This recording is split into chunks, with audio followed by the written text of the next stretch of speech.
कुछ राज ऐसे होते हैं जिन्हें खामोश ही रहना चाहिए, मगर इंसानी फितरत हमेशा उन्हीं राजों के पीछे भागती है। मेरा नाम सैफ है और ये मेरी जिंदगी की वो सबसे खौफनाक रात थी जिसने मेरा सुकून हमेशा के लिए छीन लिया। नूरपुर शहर से दूर एक ऐसा गांव जहां वक्त जैसे थम सा गया था। मैं और मेरा दोस्त अरसलान अपनी पुरानी जीप में सवार इस सियाह हवेली की तरफ बढ़ रहे थे जिसके बारे में मशहूर था कि वहां से कोई जिंदा वापस नहीं आता। रास्ते में मिलने वाले इस बूढ़े की आंखें मैं कभी नहीं भूल सकता। उसने कहा था, बेटा, मौत का रास्ता मत चुनो। लेकिन हम जवान थे और जुनून ने हमारी आंखों पर पट्टी बांध दी थी। रात के साए गहरे हो चुके थे जब हम इस अजीम मगर वीरान इमारत के सामने खड़े थे। सियाह हवेली, उसका हर पत्थर जैसे किसी पुराने दुख की दास्तान सुना रहा। जैसे ही मैंने भारी लकड़ी का दरवाजा धकेला,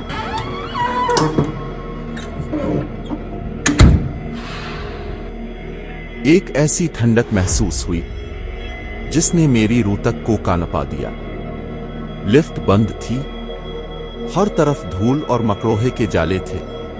हमने हाल में पड़ाव डाला, मगर दिल कह रहा था कि हम यहां अकेले नहीं हैं।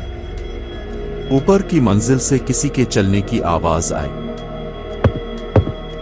अरसलान का चेहरा जर्द पड़ गया।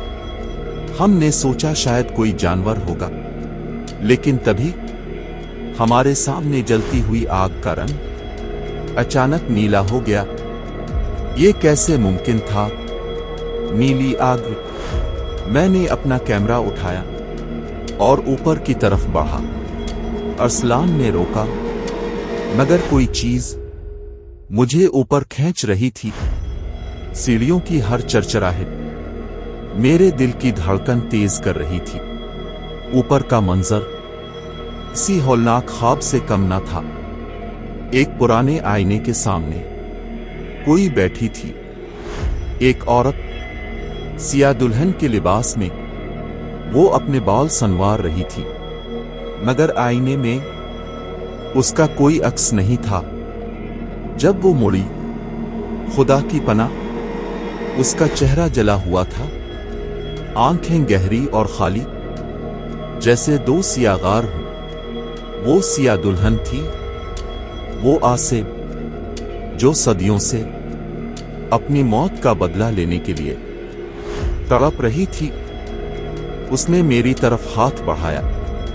इसके नाखून लंबे और सिया थे। मेरा गला घुटने लगा। अरसलान ने मुझे बचाने की कोशिश की, मगर वो ताकत हमारी समझ से बाहर थी। तभी मुझे इस पुरानी डायरी से एक खौफनाक राज मालूम हुआ। इस औरत को जिंदा दीवार में चुनवा दिया गया था। मैंने वो पुराना तावीज निकाला जो इस बूढ़े ने दिया था। उसे खत्म होना होगा। मैंने चीख कर वो तावीज इस पर फेंका।